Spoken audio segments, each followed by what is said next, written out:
Hello ఎవరన్. అయితే మనకి SSC జీడీకి సంబంధించిన ఆన్సర్కి వచ్చింది కదా. నిన్న వచ్చింది యాక్చువల్గా. నేను నిన్న బీ షిఫ్ట్లో ఉన్నా, అంటే మధ్యాహ్నం 1 గంట నుంచి నైట్ 9 వరకు. సో మళ్ళీ ఎయిర్పోర్ట్ కాబట్టి మొబైల్ అలో లేదు, కాబట్టి నేను చెక్ చేసుకోలేదు, చూడలేదు. వచ్చిన తర్వాత నాకు కొంతమంది మెసేజ్ చేసిరు, అంతేకాకుండా ఇన్స్టాగ్రామ్లో కూడా చాలామంది కమెంట్ చేసిరు. సో వీటన్నిటిని బేస్ చేసుకొని ఒక వీడియో చేస్తే బెటర్గా అనుకున్నాను. ఆల్రెడీ మీరు అందరూ రిజల్ట్ చెక్ చేసుకునే ఉంటారు, ఓకేనా. సో ఆ స్కోర్ అంతా అనాలిసిస్ చేసుకునే ఉంటారు. ఇప్పుడు మీకు ఉన్న డౌట్ ఏంటంటే, నాకు వచ్చిన స్కోర్కి పీఈటీ పీఎఫ్టీకి పిలుస్తాడా, నేను రన్నింగ్ చేసుకోవచ్చా, ఇదంతా డౌట్ అయితే మీకు ఉంటే ఉంటుంది, అవునా. ఫస్ట్ ఎవరైతే స్కోర్ చూసుకోలేదో, ఎవరైనా స్కోర్ చూసుకున్న తర్వాత మీకు ఆన్సర్ కీలో ఏమైనా డౌట్ ఉందనుకో, వాళ్ళు ఏం చేస్తారంటే, మీకు వచ్చిన ఆన్సర్ కీలో రైట్ సైడ్కి కార్నర్కి క్వశ్చన్ నెంబర్ ఉంటుంది, ఆప్షన్స్కి ఐడి కూడా ఉంటుంది. మీకు ఏమైనా ఆప్షన్ తప్పించిందన్న కానీ, క్వశ్చన్లో మిస్టేక్ ఉందన్న కానీ, మీరైతే ఎస్ఎస్సి బోర్డుకి అయితే అప్లికేషన్ పెట్టుకోవచ్చు.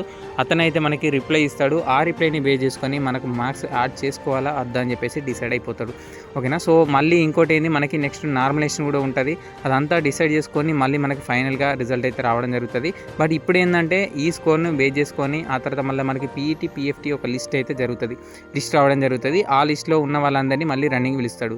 అయితే ఏంటంటే, ఈ పీఈటీ పీఎఫ్టీకి ఎట్లా పిలుస్తాడంటే 1:8 రేషియోలోనైతే పిలవడం జరుగుతుంది. 1:8 రేషియో అంటే ఏంటంటే 1/8 అనమాట. అంటే ఒక్క పోస్ట్కి 8 మందిని పిలవడం జరుగుతుంది. ఇప్పుడు ఉన్న మంది ఎంతనో దానికి ఇంటూ 8 వేసుకొని పిలవడం జరుగుతుంది. సో కాబట్టి మ్యాక్సిమం చాలామందిని పిలిచే ఛాన్స్ ఉంటుంది. సో ఎవరికైతే తక్కువ స్కోర్ వచ్చినాయి అని అనుకుంటున్నారో, సో వాళ్ళైతే నిరాశ చెందకుండా రన్నింగ్ ప్రాక్టీస్ చేసుకోవచ్చు, అవునా. సో చేసుకుంటే ఎలాంటి మనకైతే నష్టం లేదు. మనకి నెక్స్ట్ ఇంకో నోటిఫికేషన్ కూడా ఉంది, దానికి బెస్ట్ ప్రిపరేషన్ తోటి మళ్ళీ పోదాము. సరే, ఇదంతా నేను మళ్ళీ మీకు నెక్స్ట్ వీడియోలో చెప్తాను. అయితే ఇప్పుడు మీరు చేయాల్సినటువంటి పని ఏంటంటే, మీకు వచ్చిన స్కోర్ని కింద కామెంట్ చేయండి, ఓకేనా. ఆ కింద కమెంట్ చేసి మీ కేటగిరీ ఏంది, ఎక్కడనో ఇది ఒక్కటి చెప్పండి. ఇప్పుడు సపోజ్ ఒకతనికి 70 వచ్చినాయనుకో, 70 స్కోరు ఓబీసీ ఫ్రమ్ పలానా కరీంనగర్ లేదా శ్రీకాకుళము అని పెట్టండి.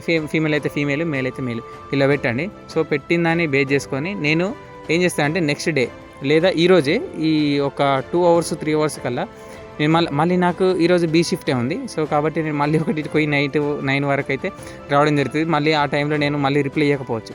అయితే మళ్ళీ నేను ఒక పోల్ పెడతాను. పోల్లో ఏంటంటే, ఎంత స్కోర్ వచ్చిన వాళ్ళకి ఎంతమంది ఉన్నారని చెప్పేసి పోల్ పెడతారు. ఆ పోల్ని బేస్ చేసుకొని మళ్ళీ ఒక అనాలిసిస్ చేసుకున్నాము. అయితే ఎంతమందిని పీఎఫ్టీకి పిలుస్తాడు. ఇప్పుడు మీకున్న టెన్షన్ ఏంటంటే, మీ ఫ్రెండ్స్ కానీ కొంతమందికి 120 130 స్కోర్ రావచ్చు, మీకు తక్కువ స్కోర్ రావచ్చు. అంతేగాని ఇప్పుడు వాళ్ళ స్కోరు అంత ఉందని చెప్పేసి అందరికీ అంతే రావు కదా. సో వానికి వచ్చినాయంటే వాడు టాపర్ అనుకో, వానికి ఎక్కువ మంచి జాబ్ వస్తుంది. మిగిలిన వాళ్ళంతా నీ తోటి వాళ్ళే కదా, అంటే నీ అంత స్కోర్ వచ్చిన వాళ్ళే ఉంటారు, అవునా. సో ఎవరికో ఒకరికి అంత స్కోర్ వచ్చినాయి 130 120 అని చెప్పేసి మీరైతే టెన్షన్ పడకండి. మీకు వచ్చిన స్కోర్ని అయితే ఉంచుకోండి. ఇప్పుడు మీరు చేసేది ఏం లేదు, మళ్ళీ మీరు స్కోర్ని చేంజ్ చేసుకోవడం లేదు, మన చేతిలో అయితే ఏమి ఉండదు. ఇప్పుడు రన్నింగ్ ప్రాక్టీస్ చేసుకోవడం ఉంటుంది. అయితే ఎవరికైతే మంచి స్కోర్ వచ్చినాయో, తక్కువ స్కోర్ వచ్చినా ఎక్కువ స్కోర్ వచ్చినా, మంచి స్కోర్ అంటే ఏదో ఒక స్కోర్, ఇప్పుడు మనకు వచ్చిన స్కోర్ని బేస్ చేసుకొని మీకు ఐడియా ఉంటుంది. ఇప్పుడు ఎక్కువ స్కోర్ అంటే, ఇప్పుడు 100 దాటిన వాళ్ళు ఆల్రెడీ ఎవరైతే ఆగరు, వాళ్ళు రన్నింగ్ ప్రాక్టీస్ చేసుకుంటారు. ఎందుకంటే వాళ్ళకి ముందు నుంచే ఐడియా ఉంటుంది నాకు ఎంత స్కోర్ వచ్చినాయని. సో ఎవరైతే ఇంతవరకు రన్నింగ్ ప్రాక్టీస్ చేసుకోలేదో వాళ్ళైతే ఇమీడియట్గా రన్నింగ్ ప్రాక్టీస్ చేసుకోండి. నేను ఆల్రెడీ చెప్పినాను, కొంతమంది కమెంట్ చేసినారు, ఎలక్షన్స్ ఉన్నాయి కదా, ఇవంతా అసలు మాకు నమ్మకం లేదు, ఆ దొర ఈ దొర అని చెప్పేసి పెట్టిరు. నేను చెప్పిన అంటే, ఎంత ఎలక్షన్స్ కోడ్ అమల్లో ఉన్నా కానీ మనకైతే రీ ఎగ్జామ్ కండక్ట్ చేయడం జరిగింది కదా. సో ఎస్ఎస్సి బోర్డుకి అదంతా రిలేటెడ్ పట్టించుకోకుండా ముందుకైతే వెళ్ళిపోతాడు. ఎందుకంటే నెక్స్ట్ ఇంకో నోటిఫికేషన్ ఉంది, దాన్ని కూడా ఫిల్ చేయాలంటే ఈ నోటిఫికేషన్ మ్యాక్సిమం మనకైతే ముందుకు తీసుకెళ్ళాలి. సో కాబట్టి ఎంత ప్రాసెస్ అయితే ముందుకు తీసుకెళ్తాడు, మీరు దాన్ని ఆలోచించి ఉండకండి. కీ పేపర్ మీకు 1 week లోపు డెఫినెట్గా వస్తుందని చెప్పేసి నేను చెప్పడం జరిగింది, అవునా. సో కాబట్టి అలాంటి అన్వాంటెడ్ థింగ్స్ అయితే మీరు ఆ బుర్రలోంచి తీసిపడేయండి. ఎవరికైతే స్కోరు తక్కువ వచ్చినాయి ఎక్కువ వచ్చినాయి, ఈ టెన్షన్ అంతా పోవాలంటే నాకైతే కింద స్కోర్ పెట్టండి, దాన్ని నేను అనాలిసిస్ అంటే పోల్ పెట్టి అనాలిసిస్ చేయడం జరుగుతుంది, అవునా. తక్కువ స్కోర్ వచ్చిన వాళ్ళు ఎవరు బాధపడాల్సిన అవసరం లేదు. పీఈటీ పీఎఫ్టీకి మనకి అంటే ఎంతమందికి స్కోర్ పిలిచే ఛాన్స్ ఉందో అది కూడా నేను నెక్స్ట్ వీడియోలో చెప్తాను, ఓకేనా. ఇదైతే చిన్న వీడియో ఈరోజు.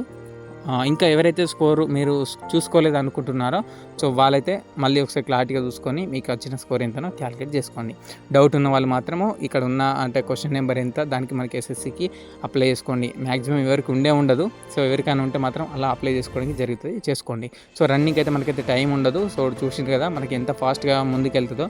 ఏదైనా మధ్యలో ఇష్యూ వస్తే తప్ప లేట్ అవుతుంది, కానీ మిగతా అంతా ప్రాసెస్ తొందరగా అయిపోతుంది. నెక్స్ట్ మనకి పీఈటీ పీఎఫ్టీ కూడా లిస్ట్ వస్తుంది, అది ఎప్పుడు వస్తుంది, సో దాంట్లో ఎంతమందికి ఉంటుంది.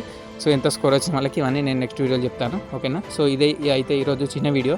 ఆల్రెడీ మీరు చాలామంది వీడియో చేసే ఉంటారు ఆన్సర్ కీ గురించి, బట్ నేను లేట్గా చేస్తున్నాను. సో అది మీ ఇష్టం, ఇక మీరు ఆల్రెడీ చూసే ఉన్నారు అని చెప్పేసి అలా ఉండకుండా మీకు వచ్చిన స్కోర్కి రన్నింగ్ అంటే పీఈటీ పీఎఫ్టీ రన్నింగ్ ప్రాక్టీస్ చేసుకోవచ్చా అనే దానికి క్లారిటీ చేసుకోవడానికి అయితే ఈ వీడియో చూసి నెక్స్ట్ వీడియో కోసం అయితే చూడండి. ఎందుకంటే ఆ వీడియోలో నేను అనాలిసిస్ చేస్తాను ఎంతమందికి పీఈటీ పీఎఫ్టీకి వెళ్ళొచ్చు, ఏ స్కోర్ వల్ల వెళ్ళొచ్చు. ఎందుకంటే మనకు ఒక ఐడియా వస్తుంది కదా మీరు చేసే పోల్ మట్టి. సో కాబట్టి మీరైతే ఇప్పుడు పెట్టండి, ఆ తర్వాత నేను పోల్ పెడతాను, ఆ పోల్ని బేస్ చేసుకొని అనాలిసిస్ చేస్తాను. ఓకేనా? ఇదైతే ఈరోజు వీడియో. మీకు ఇంకా నేను కామెంట్లకి అయితే రిప్లై ఇవ్వకపోవచ్చు, నేను మ్యాక్సిమం ఒక 11 గంటల వరకు అయితే నేను రిప్లై ఇస్తాను, ఆ తర్వాత రిప్లై ఇవ్వకపోవచ్చు. సో రిప్లై ఇవ్వకున్నా పర్లేదు, మళ్ళీ నేను చూసుకుంటాను. సో చూసుకొని నేను మళ్ళీ నీకు వీడియోలో మళ్ళీ చెప్తాను నెక్స్ట్ ఫ్రీగా. ఇదైతే ఈరోజు వీడియో. మీకున్న డౌటు, మీకున్న స్కోరు అన్నీ అయితే కింద పడేయండి, దాని అంతా నేను తీసుకొని నేను నెక్స్ట్ మళ్ళీ మీకు క్లారిటీగా ఎక్స్ప్లెయిన్ అయినా ఇస్తాను.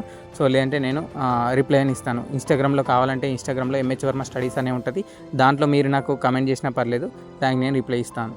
మ్యాక్సిమం యూట్యూబ్లో ఇస్తాను, ఇన్స్టాగ్రామ్లో ఇస్తాను, నెక్స్ట్ వీడియో కూడా ఇస్తాను. ఓకేనా? ఇది అయితే ఈరోజు video. Thank you for watching. Have a nice day.